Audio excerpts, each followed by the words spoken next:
నారాయణ సమారంభాం వ్యాస శంకర మధ్యమాం అస్మదాచార్య పర్యంతాం వందే గురు పరంపరాం. నారాయణం నమస్కృత్య నరం చైవ నరోత్తమం దేవీం సరస్వతీం వ్యాసం తతో జయముదీరయేత్. యజ్ఞేశ అచ్యుత గోవింద మాధవ అనంత కేశవ కృష్ణ విష్ణో హృషీకేశ వాసుదేవ నమోస్తుతే. శ్రీ వాసుదేవ నమోస్తుతే.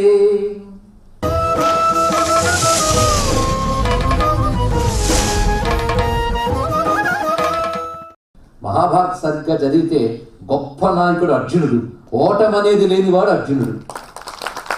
అనేక యుద్ధాలు కొట్టి ఓడిపోతూ వెనక్కి తిరిగి పారిపోయి మళ్ళీ వచ్చినటువంటి కర్ణుడు ఏ విధంగానూ నాయకత్వ లక్షణాలు లేనివాడు. తెలుసుకోండి, నాయకుడంటే ఈయన ఎంత గొప్ప నాయకుడంటే మానవుడిగా ఉంటూనే దేవలోకానికి వెళ్ళి ఇంద్రుడికి సహాయంగా ఇంద్రుడు జయించిన రాక్షసులను జయించిన మహాపరాక్రమవంతుడు అర్జునుడు. ఇక క్యారెక్టర్ పరంగా చూస్తే ఉపదేశం కూడా కావాలి కదా మనకి.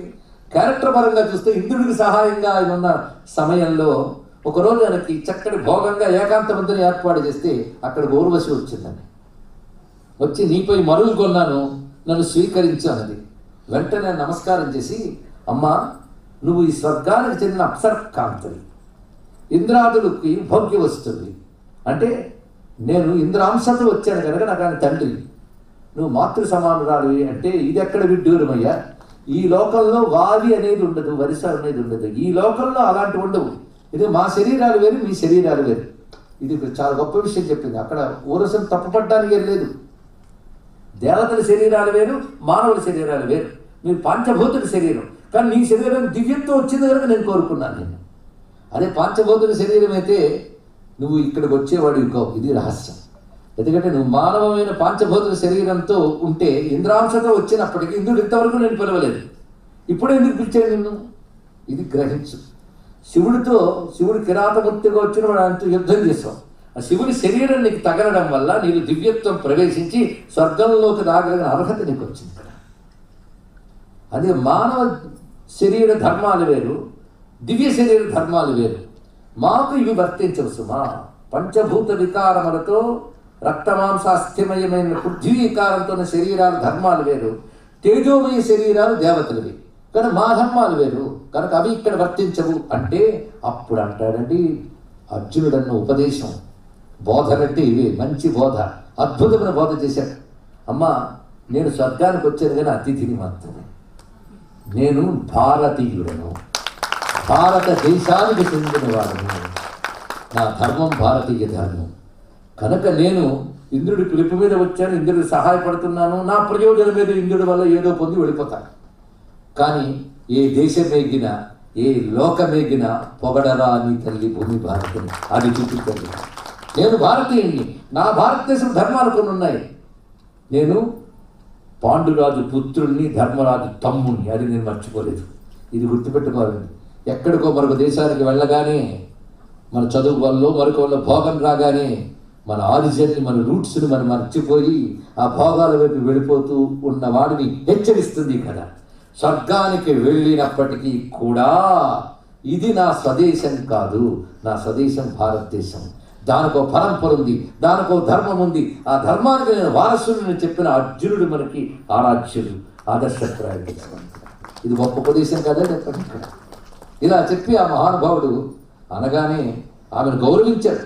అంతేగాని ఇంత మాట అంటావా అనలేదు. అప్పుడు ఆవిడ చెప్పించింది, నువ్వు నపుంసకుడు అయిపోతావు అన్నది ఇక్కడ. అప్పుడు తిరిగి చెప్పించలేదు, ఎందుకు ఆయనకి తపశ్శక్తి ఉంది కదా, తపశ్శక్తి వల్ల ఇక్కడ రాగలిగారు కదా. కానీ తిరిగి చెప్పించలేదు. చెప్పండి అర్జునుడి క్యారెక్టర్ లాంటిదో, ఎంత మనోనిగ్రహం ఉన్నవాడో చూడండి ఇక్కడ. పరాక్రమం అక్కడ సరిపోదు, మనోనిగ్రహం చూడండి ఎటువంటిదో. అంత మనోనిగ్రహం ఉన్నవాడిని అర్జునుడు అన్నారు. అర్జునుడు అసలు పేరు కొత్తది ఆయనకి తెలుసా మీకు? అర్జునుడు అసలు పేరు ఏంటో తెలుసా? ఇదేంటంటే రామారావు గారి పేరు ఏమిటి అన్నట్టుంది. అర్జునుడు అసలు పేరు ఏమిటి? అర్జునుడి పేరు కృష్ణుడు. అర్జునుడికి కృష్ణుడు అనే పేరు. భారతంలో 4 కృష్ణులు ఉన్నారు. ద్రౌపది పేరు కృష్ణ, ద్రౌపదరాజు పుత్రి కనుక ద్రౌపది. తెలుసా? పాంచాల దేశపు కుమార్తె కనుక పాంచాలి, అసలు పేరు కృష్ణ. ఇంకొక కృష్ణుడు ఉన్నాడు, మన వ్యాసుడు అంటున్నా, ఆయన పేరు కృష్ణుడు. ద్వీపంలో పుట్టాడు కనుక ద్వైపాయనుడు. వేదాన్ని వ్యాసం చేశాడు కనుక వ్యాసుడు. అందరి పేరు కృష్ణుడు అయితే కన్ఫ్యూజన్ అయిపోతా అని చెప్పి ఆవిడ ద్రౌపది ద్రౌపది ద్రౌపది అని పాపులర్ చేసుకున్నాం. ఈయన కృష్ణ ద్వైపాయనుడు అన్నా లేదా వ్యాసుడు అన్నా, ఇది కృష్ణ అని పేరుకి తగినవాడు ఒకడే, మహానుభావుడు, జగద్గురువు, పరమాత్మ. ఆయనకి కేటాయించేసాను, తెలిసింది కదా. అయితే ఈయనకి చామన ఛాయ మేను అర్జునుడికి. ఆయన నల్లవాడే, కృష్ణుడు లేడు. కానీ అర్జున అంటే తెల్లని వాడని అర్థం అండి. ఇక్కడ మల్లికార్జునుడు అన్నాం కదా, మల్లెలా తెల్లగా ఉంటాడు కదా మల్లికార్జునుడు. ఈయనకి అర్జున పేరు ఎలా వచ్చిందయ్యా? ఆ మాట వస్తే పాండవులు 5 పేర్లు శివుడి పేర్లే. ఇది పెద్ద రహస్యం, ఇప్పుడు ఎందుకు లేదు శివుడి గురించి పక్కన పెడదాం. సరే, అర్జున అని పేరు ఎందుకు వచ్చిందో అర్జునుడే చెప్తాడు విరాట పర్వంలో. నేను తెల్లని పనులు చేస్తాను కనుక నాకు అర్జునుడు అనే పేరు వచ్చింది అన్నాడు. ఇక్కడ తెల్లని పనులు అంటే వైట్ అండ్ వైట్ బట్టలు వేసుకుని చేస్తాడని కాదు అక్కడ అర్థం. తెల్లని పనులు అంటే నలుపు కాని పనులు, రంగు మారని పనులు, అంటే రజోగుణ తమోగుణ వికారము లేని శుద్ధ సత్వగుణంతో కూడిన ధర్మాన్ని ఆచరిస్తాడు కనుక అర్జునుడు అని పేరు. ఇది క్యారెక్టర్ అండి. హీరో అంటే క్యారెక్టర్ ఉండాలి, పరాక్రమం ఉండాలి, ఓటమి లేని లక్షణం ఉండాలి. అలాంటి వాడు హీరో అవుతాడు. కానీ అబద్ధాలాడి పారిపోతూ అలాంటి వాడు ఎక్కడ హీరో అవుతాడండి? ఇప్పుడు ఎవరు హీరో మీరే నిర్ణయించుకోండి. అసలు హీరో లక్షణాలు తెలిస్తే అర్జునుడు హీరో అన్నాడు. అసలు మహాభారతానికి హీరో ఎవరు? ఇది పెద్ద ఆలోచించారు కదా. మహాభారతానికి హీరో కృష్ణ పరమాత్మ, తెలుసుకోండి. ఆయన తర్వాత చెప్పుకోవాలి అంటే అర్జునుడిని చెప్పుకోవాలి, ధర్మరాజుని చెప్పుకోవాలి. అదే భారతం పుట్టింది కృష్ణార్జునుని కీర్తించడానికి అంటాడు మా నన్నయ్య గారు. నన్నయ్య గారు పేరు చెప్పుకోవద్దు, మన తెలుగువాడు. అందుకే ఇంతకు కూడా అమలైన తారక సముదయం అన్నానే, అది నన్నయ్య గారు రచించారు. తెలుసుగా, భారతం రచించినది నన్నయ్య గారి ప్రారంభం. ఆ మహానుభావుడు చెప్తున్నాడు, అమితాక్షానకషా కలం బొలిచి వేదార్థామలఛాయమై సుమహావర్గ చతుష్క పుష్ప వితతిం శోభిల్లి కృష్ణార్జునోత్తమ నానాగుణ కీర్తనార్థ ఫలమై ద్వైపాయనుజ్జాన జాత మహాభారత పారిజాతమవరు ధాత్రీసుర ప్రాచ్యమై అని అద్భుతంగా వర్ణించి చెప్పాడు నన్నయ్య గారు. ఆయనకి భారత హృదయం తెలుసండి. ఇక్కడ మహాభారతం ఒక కల్పవృక్షం. ఇది ఎక్కడ పుట్టింది అంటే వ్యాసుడు అనే ఉద్యానవనంలో పుట్టింది అయ్యా అన్నాడు. దీనికి ఆఖ్యానములనే కొమ్మలున్నాయి, ఉపాఖ్యానములనే రెమ్మలున్నాయి. వాటి ఫలితాలు ఏమిటి అంటే ధర్మార్థ కామ మోక్షములనే 4 పళ్ళు వస్తాయి ఆ కొమ్మలకి. ఒక పండు కాదు, సాధారణ ఒక చెట్టుకు ఒకే రకం పళ్ళు ఉంటాయి. ఈ చెట్టుకు 4 రకాల పళ్ళు ఉన్నాయి. ధర్మ అర్థ కామోక్షములనే పళ్ళు వస్తాయి. అయితే అసలు ఫలం ఏమిటి అంటే కృష్ణార్జునోత్తమ నానాగుణ కీర్తనార్థ ఫలమై, అది చెప్పాడు ఇక్కడ. అసలు ఫలం, అసలు పరమార్థం కృష్ణార్జునుల యొక్క అద్భుతమైన గుణముల్ని కీర్తించడమే. అదే నరనారాయణుడు వారు ఇక్కడ యుద్ధమంతా వాళ్ళే నడిపించారు కదా. ప్రధానంగా భారతం ఎంత యుద్ధం అందరూ చేసినా మనకు గుర్తొచ్చేది రథం నడుపుతున్న కృష్ణుడు, దానిపోయిన అర్జునుడు కదా. అది కృష్ణార్జునుడు, అది ప్రధానమైనటువంటిది. అలాంటి మహాభారతం అనే కల్పవృక్షము మనకు సర్వాభీష్టములు ప్రదానం చేస్తుంది అని చెప్పారు ఇక్కడ. ఇదంటే అర్జునుడు. అర్జునుడి ద్వారా ఎంత ఉపదేశం పొందాం. మాటలక్కర్లే, చేష్టతాలతో స్వర్గానికి వెళ్ళి భోగం అనుభవిస్తూ ఇక్కడ భోగం అనుభవించినా తప్పు లేదని ఆవిడ అక్కడ పర్వాలేదు, అబ్జెక్షన్ లేదు అని చెప్పినప్పటికీ కూడా తానేమిటి మర్చిపోకుండా స్వధర్మంలో నిలబడ్డాడే, అది క్యారెక్టర్ అంటే ఇక్కడ గమనించవలసిన అంశములు ఇవ్వండి ఇక్కడ.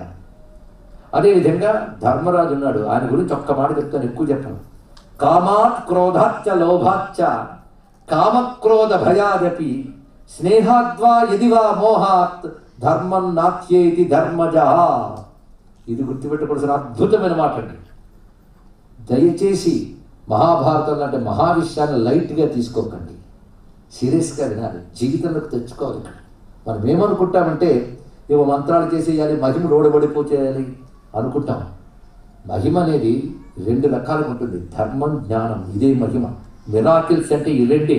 అదే మంత్రం చేసిన తర్వాత ఢామ్ అని ఆకాశం నుంచి ఏదో పడింది, ఇక్కడేదో విచ్చుకుపోయింది, ఇక్కడేదో వెలుగు కనబడిపోయింది.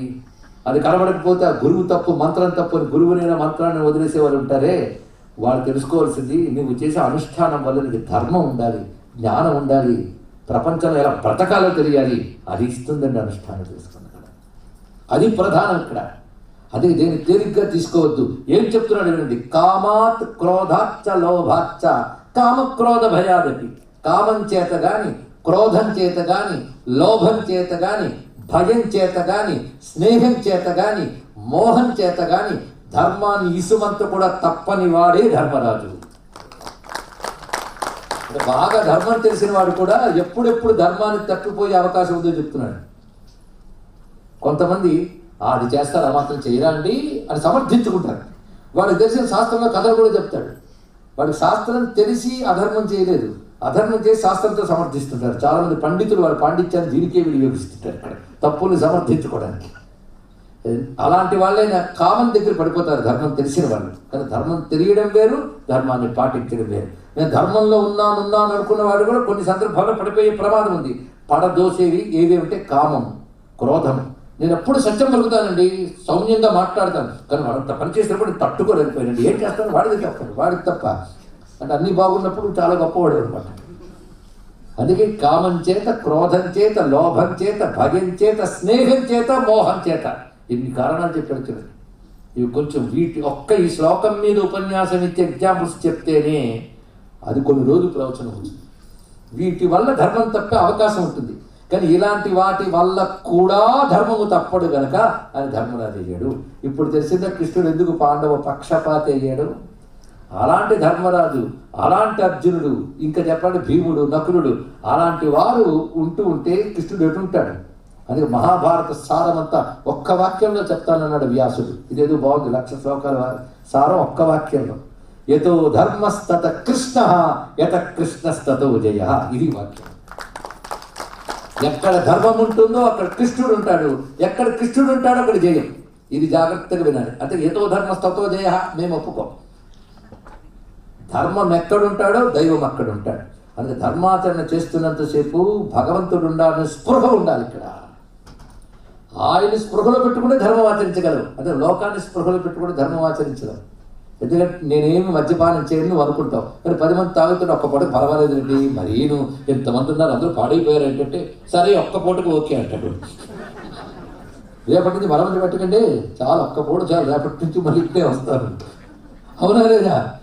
పడ్డాడా లేదా? అది స్నేహాత్ మోహాచ్చ. చూడండి ఇక్కడ అక్కడి నుంచి పతనం మొదలైపోతుంది. అది భగవంతుని స్పృహలో పెట్టుకున్నాడు అనుకోండి, ఈ 10 మంది నన్ను దూరం చేసిన భగవంతుని దృష్టిలో పెట్టుకుని ధర్మం ఆచరిస్తే వాడు పతనం కాడు. ఎందుకంటే ఈ 10 మంది ఇవాళ ఉంటారు, రేపు పోతాడు, కానీ భగవంతుడు ఎప్పుడు ఉంటాడు. నేను ధర్మాచరణ చేసేటప్పుడు లోకాన్ని దృష్టిలో పెట్టుకోవడం కాదు, లోకేశ్వరుని దృష్టిలో పెట్టుకోవడం. అలా నువ్వు ధర్మం ఆచరించే వరకు ఇవాళ నేను వేళాకోళం చేసిన వాళ్ళు రేపు నిన్ను ప్రశంసిస్తారు కూడా, నాకు సందేహం లేదు. అందుకే మా అన్నమయ్య అంటాడు, త్రికరణ శుద్ధిగా చేసిన పనులను దేవుడు మెచ్చును లోకము మెచ్చును అన్నాడు. ఇక్కడ లోకము మెచ్చును దేవుడు మెచ్చును అనలేదు, దేవుడు మెచ్చును లోకం మెచ్చును అన్నాడు. ఎంత బాగా చెప్పాడు చూసారా? అది ఉపదేశం అంటే ఒక్కటి తెలుసుకోవాల్సింది. కానీ కృష్ణ పరమాత్మ మొత్తం అక్కడ ఎందుకున్నాడు తెలిసింది కదా. ఎందుకంటే మహాభారతం యొక్క పరమార్థం కృష్ణ వైభవ కీర్తన, కృష్ణుని కీర్తించడమే. మన ధర్మాలు చెప్పారంటే ధర్మం కృష్ణుడేగా. ధర్మస్య ప్రభు రక్షిత, ధర్మము కృష్ణుడి శరీరం తెలుసుకోండి ఇక్కడ. అందుకే ధర్మాన్ని కీర్తించారంటే కృష్ణుని కీర్తించినట్టే. అందుకే ధర్మం గురించి చెప్తూ ఉంటేట ముందు పంచభూతాలు శాంతిస్తాయట. చూడండి అద్భుతమైన విషయం. ధర్మం గురించి చెప్తూ ఉంటే పంచభూతాలు శాంతిస్తాయి. పంచభూతాలు ఎక్కడున్నాయి చూపిస్తారు నాకు? 5 ఒక్కసారి 5 ఇక్కడే ఉన్నాయి. పంచభూతాలు ఇక్కడ ఉన్నాయి, చుట్టూ కూడా ఉన్నాయి. చుట్టూ ఉండాలి, లోపల ఉండాలి. చుట్టూ ఉన్నవి లోపల ఉన్నవి బాధ పెట్టుకుంటూ ఉండాలి. అనుకుంటున్నది కదా. అగ్ని ఉండాలి, మనం దాంట్లో ఉండకూడదు. కనుక పంచభూతాలు చుట్టూ ఉండాలి, నాలో ఉండాలి, కానీ బాధ పెట్టకూడదు. కానీ ధర్మం గురించి చెప్తూ ఉంటే మనలో పంచభూత ప్రకృతి, బయట పంచభూత ప్రకృతి శాంతిస్తుంది. మొదటిది. రెండవది, పంచభూతాలకు అధిపతి అయిన పరమాత్మ సంతోషిస్తాడు. ఆయన సంతోషించాడంటే మనకు సర్వము లభిస్తాయి. ఇది దృష్టి పెట్టుకోవాల్సిన ప్రధానమైన అంశం. అందుకే ధర్మం గురించి వినాలని ధర్మరాజాదులు అడుగడుగునా తగతగలాడారు. అలా ధర్మరాజు అరణ్యవాసం చేస్తున్నప్పుడు ఆయన దొరికిన భాగ్యం ఏంటంటే అనేక మహర్షులు వస్తున్నారండి. చిత్రం, ఈ మహర్షులు ఒక్కడు కూడా వెళ్ళి సభలో ఉన్నాడు కదా, కొలువులో ఉన్నాడు కదా, రాజ్యంలో ఉన్నాడు, అధికారంలో ఉన్నాడు అని చెప్పి దుర్యోధనుడితో మీటింగ్ చేసుకోలేదు. అందుకే సాధారణ సభలో ఉన్నవాళ్ళు, మీటింగుల్లో ఉన్నవాళ్ళు, అధికారం ఉన్నవాళ్ళు వీళ్ళ దగ్గర బిజీగా ఉంటారు. వాళ్ళు ఎప్పుడు కూడా అధికారం అయిపోయి ఒక్కడ పలకరించే వాడు ఉంటుంది, వేరే విషయం. కానీ అధికారంలో ఉన్నప్పుడు మాత్రం వెళ్తూ ఉంటారు. కానీ చిత్రం ఏంటంటే ఒక్క మహర్షి కూడా అధికారంలో దుర్యోధనుడి దగ్గరికి వెళ్ళలేదు. మహర్షులందరూ అధికారం లేని ఈయన దగ్గరికి వచ్చారు. ఆ మాటకు వస్తే ఇంతకు ముందు వెళ్ళి నీకోసం యజ్ఞం చేస్తూ నీ దగ్గర ఉంటామన్న వాళ్ళు కూడా అక్కడికే వెళ్ళారు. అంటే అర్థం ఏంటంటే అధర్మం రాజ్యమేలిన, ధర్మం అడవులు పాలైన మేము ధర్మం పక్షాన ఉంటాం కానీ అధికారం ఉంది కదా అని అధర్మానికి భజన చేయమని చెప్పారండి. అలాంటి ఉత్తములు ఉన్నప్పుడు దేశం బాగుంటుంది. ఇక్కడ అధర్మానికి భజన చేస్తుంటే ఎక్కడంటే ఎవడు అధికారంలోకి వస్తే వాడికి భజన ఇంద్రుడు చంద్రుడు అని బాగుందా? ఎంత అద్భుతం ఉపదేశించింది భారతం. ఇక్కడ మహర్షులందరూ ఎప్పుడూ వస్తున్నారు ఎవరి దగ్గరికి? ధర్మరాజు దగ్గరికి. ఎందుకంటే ఇంతకాలం ఏకఛత్రాధిపత్యమైన వైభోగం అనుభవించి పరాక్రమం ఉండి ప్రతాపం ఉండి రాజులందరి చేత ప్రజలందరి చేత జేజేలు కొట్టించుకున్నవాడు ఏమీ లేని వాడు అడవులు ఉన్నాడు. ఎంత హ్యూమిలేషన్ అండి, ఎంత అవమానం తలుచుకుంటే. ఒకసారి ఊహించుకుంటే ఆ స్థానం ఎంత బాధాకరం. పైగా పనులు బిజీగా ఉంటే మనకి బాధలు తెలియవు. ఇప్పుడు తీరిగ్గా అడవులు ఉన్నాడు కనుక అడుగడుగునా కూర్చుని అవే ఎలా ఉండేవాళ్ళం, ఎలా అయిపోయింది, ఇప్పుడు ఆకుల్లో తింటున్నాం, అప్పుడు బంగారు పళ్ళలో తినేవాళ్ళం. పైగా మాటి మాటికి ఎలాంటి వారు ఎలా అయిపోయారని చెప్పడానికి ఆవిడుంది ఒకటి. ఎందుకంటే ఆ దెప్పిపోవడం వల్ల నెంబర్ 1 అప్పటికి 2-3 అయ్యాయి. ద్రౌపది అన్నది ఇక్కడ ఎలా ఉండేవారు ఎలా అయిపోయారండి, అది ఇంకా బాధాకరం. తనంత వదిలేస్తే ఇంకా పర్వాలేదు. మధ్యలో అదొకటి, మధ్యలో ధర్మము చాదస్తం ఒకటి. ఏమిచ్చిందని మీకు ధర్మం అన్నదండి ఒకసారి ఆవిడ ఆవేశంతో అన్నది. ఏమిచ్చింది ధర్మం మీకు? అధర్మం రారాజయ్యింది, ధర్మం అడవులు పాలయ్యింది. ఏమిచ్చింది మీకు ధర్మం? ఏం బాగుకున్నారు ధర్మం వల్ల అన్నది. ధర్మరాజు పరమ సౌమ్యుడు, అలాగని మెతకవాడు కాడు. ఇది తెలుసుకోండి. ఇక్కడ ధర్మరాజు క్యారెక్టర్ ఒక్కడు చెప్పుకున్నా చాలండి. ఆయన తలచుకుంటే ఒళ్ళు పులకించిపోతుంది, హృదయం స్పందించిపోతుంది. అంత అద్భుతమైన క్యారెక్టర్. ఎంత హుందాగా మాట్లాడతాడో తెలుసా? అక్కడ అద్భుతమైన ఉపదేశం ఇస్తాడు ద్రౌపదితో. నువ్వు దుఃఖంతో మాట్లాడుతూ తప్పు చేస్తున్నావు, ధర్మాన్ని నిందిస్తున్నావు సుమా. ధర్మనింద ఎప్పుడు పనికిరాదు. ఇక్కడ ధర్మం ఏదో ఇస్తుందని ఇవ్వలేదని ఎవడు ధర్మాన్ని ఆచరించిన. ఆ పాటకు వస్తే మహర్షులందరూ ధర్మాన్ని ఏం చూసుకుని ఆచరిస్తున్నావు అని ఆలోచించరు. ఇక్కడ ధర్మం ఏదో ఇస్తుందని ధర్మం ఆచరించేవాడు ధర్మంతో వ్యాపారం చేసేవాడు అవుతాడు కానీ ధర్మనిష్ఠుడు కాడు సుమా. ఒకటి, ధర్మం ఏదో ఇస్తుందా ఇవ్వలేదా నాకు అనవసరం, ధర్మం ఆచరించడం నా స్వభావం ఉన్నాడు. ఏం అద్భుతమైన ధర్మం ఆచరించడం నా స్వభావం. అంతేగాని నేను ఇలా ధర్మం ఆచరిస్తే 10 మంది పిలిచి నాకు ధర్మరాజు అని శాలువా కప్పుతారని ధర్మాచరణ చేయట్లేదు. మరి ఆవిడ చూడట్లేదు కదా అని అధర్మం చేయను. ధర్మం ఆచరించిన స్వభావం ఇక్కడ తెలుసుకో. ఇక్కడ ఒక మాట ఉన్నదండి, నువ్వు ఏకాంతంలో ఉన్నప్పుడు ఏం చేస్తావో అదే నీ స్వభావం ఉన్నాడు. అద్భుతమైన ఎప్పుడైనా ఆలోచించలేదు. 10 మంది మధ్యలో ఉన్నప్పుడు చాలా ధ్యానం, మంత్రం, తంత్రం, ధర్మం అన్ని. ఏకాంతంలో ఉన్నప్పుడు ఏం చేస్తావో చూసుకో. అప్పుడు నువ్వేంటో నీ స్వభావం తెలిసిపోతుంది. ఇది ఆలోచించవలసిన గొప్ప అంశం. ఈ మాట అన్నది ఎవరో కాదు, మహానుభావుడు విద్యారణ్య స్వామి చెప్తారు రహస్యం. ఏమండి సైకలాజికల్ అనాలిసిస్ అండి ఇక్కడ అద్భుతమైన విషయం. అది ఈ మాట చెప్తున్నాడు ఇక్కడ. ధర్మం ఏదో ఇస్తుందని ధర్మాచరణ చేయలేదు సమా, ధర్మం ఆచరించడం నా స్వభావం అంటూ స్వభావం హి మన కృష్ణే ధర్మే. కృష్ణే అని సంబోధించాడు. కృష్ణే అంటే ఓ కృష్ణ అనగా ద్రౌపది. ధర్మే స్వభావం, ధర్మం యందు ఉండుట నా స్వభావం. ఇందులో మరొక అందం ఉంది. కృష్ణే అంటే ఏ కృష్ణ అని స్త్రీలింగ సంబోధన. అది పుంలింగంలో కృష్ణే అంటే కృష్ణుని యందు అని అర్థం. ఇక్కడ కృష్ణుని యందు మనస్సు ఉన్న స్వభావం అని అర్థం కూడా పెట్టుకోవచ్చు. నాది చమత్కారం అనుకోండి, మొత్తం భాషలో ఉన్న అందం ఇక్కడ. ధర్మాచరణ చేయడం స్వభావం.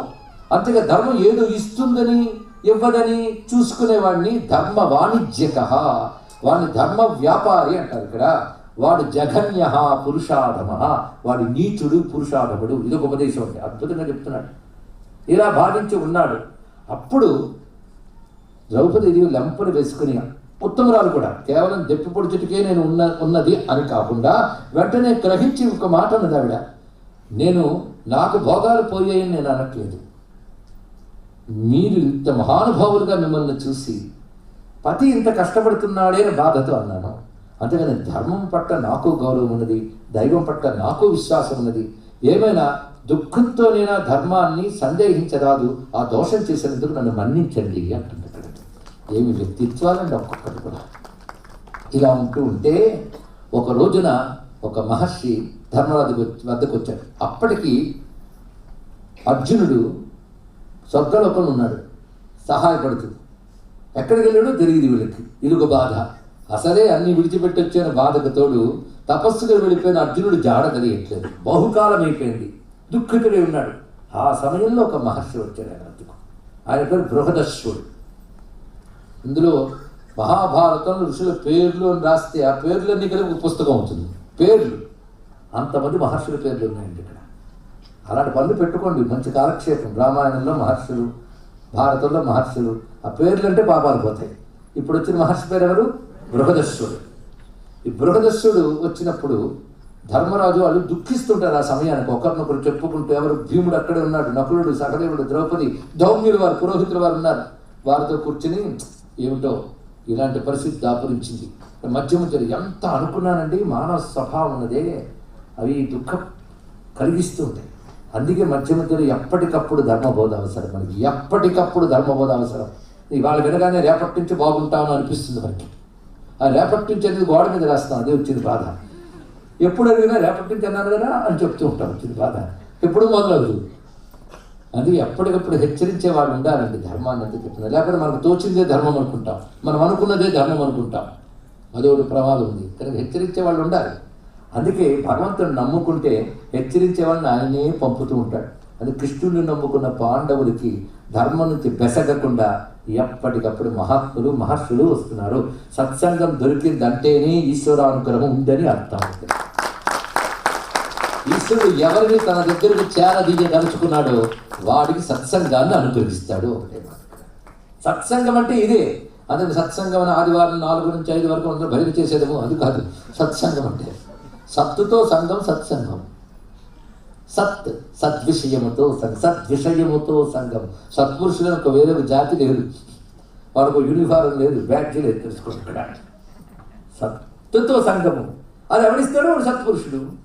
అలాంటి మహర్షి వచ్చాడు. వచ్చినప్పుడు మాట్లాడుతూ, మహానుభావ, వెంటనే కళ్ళ నీళ్ళు తుడుచుకుని ఎన్ని దుఃఖాలున్నా పర్సనల్ బయట చెప్పకూడదు. కానీ వచ్చినప్పుడు మా పాత్ర ఏం చెప్పంటావు అనకుండా ఆ వచ్చినప్పుడు మాత్రం అర్ఘ్యప జాత్యమనాలు వచ్చి నమస్కారం చేసి బృహదశ్వుడు ముందు కూర్చొని, స్వామి నీ దైవాలు అంతా బాగుంది కానీ వెళ్ళిన అర్జునుడు ఇప్పటి వరకు రాలేదు, ఎక్కడున్నాడో తెలియట్లేదు, మనసులో ఏదో బాధ కలుగుతుంది. ఎంత వివేకం ఉన్నప్పటికీ కూడా ఇదే దుఃఖం వస్తుంది. ఇప్పుడు నాకు అనిపిస్తుంది, గతంలో ఎందరు లేరు మహానుభావులు, నాకు వచ్చిన కష్టాలు ఎవరికి వచ్చి ఉండవు కదా. జాగ్రత్తగా ఉన్నారు కదా. మనం అప్పుడప్పుడు మాట్లాడుతుంటాం, సృష్టిలో ఇంతమంది సుఖంగా ఉన్నారు, నేనే ఎందుకు కష్టంగా ఉన్నాను. ఇప్పుడు బాధ వాడు సుఖంగా ఉన్నారనా, ఇప్పుడు కష్టపడుతున్నారనా? అదే మోదార్పు అర్థం కదా కొంతమందికి. కాబట్టి ఈ మధ్య చాలా లాస్ అయ్యారంటే అక్కడ ఒక ఆయన కూడా అలాగే లాస్ అయ్యారంటే అయితే పర్వాలేదు. అదేమిటో వాడికి కూడా జరిగిపోతే వీడికి సంతృప్తి. ఇది ఒక మానవ స్వభావం. ఏమిటో ఇవన్నీ బాధాకరమైన అంశం అండి. బయటపడుతుంటే ఒక్కొక్కటి కష్టకాలంలోనే అసలు రంగు బయటపడుతుంటాను అంటారు ఇక్కడ.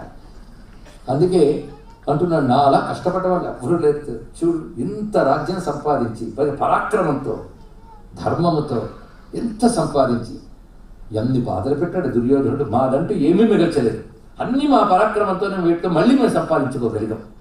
సంపాదించుకుని భూలోకంలో రాజులందరూ ఒక పాదాక్రాంతులై రాజసీయాగం చేసి ఏకఛత్రాధిపత్యం వహించిన వాడిని అన్నీ పోగొట్టుకుని కూడా ఉన్నానే.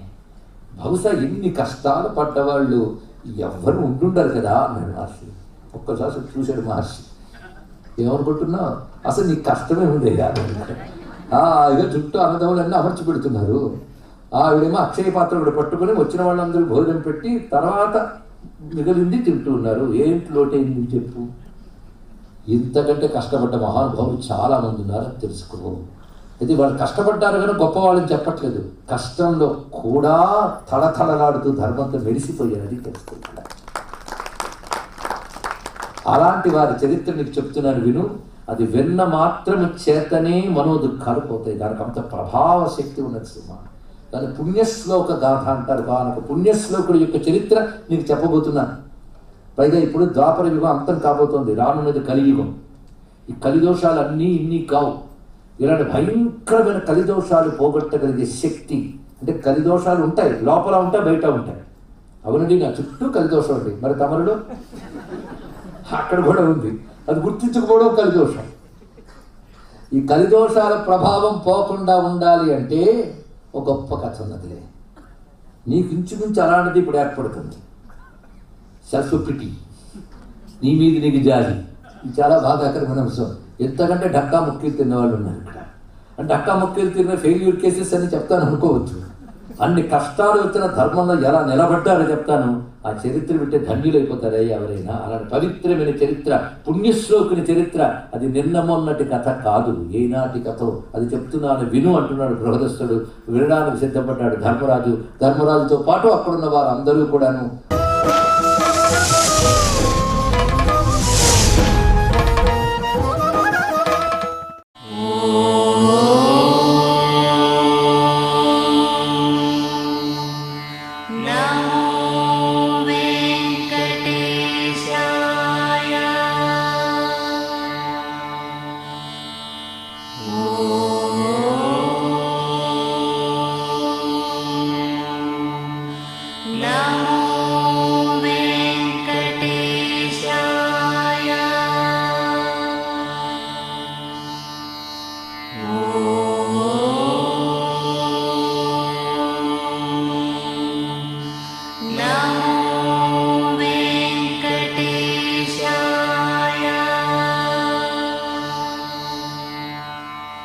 Oh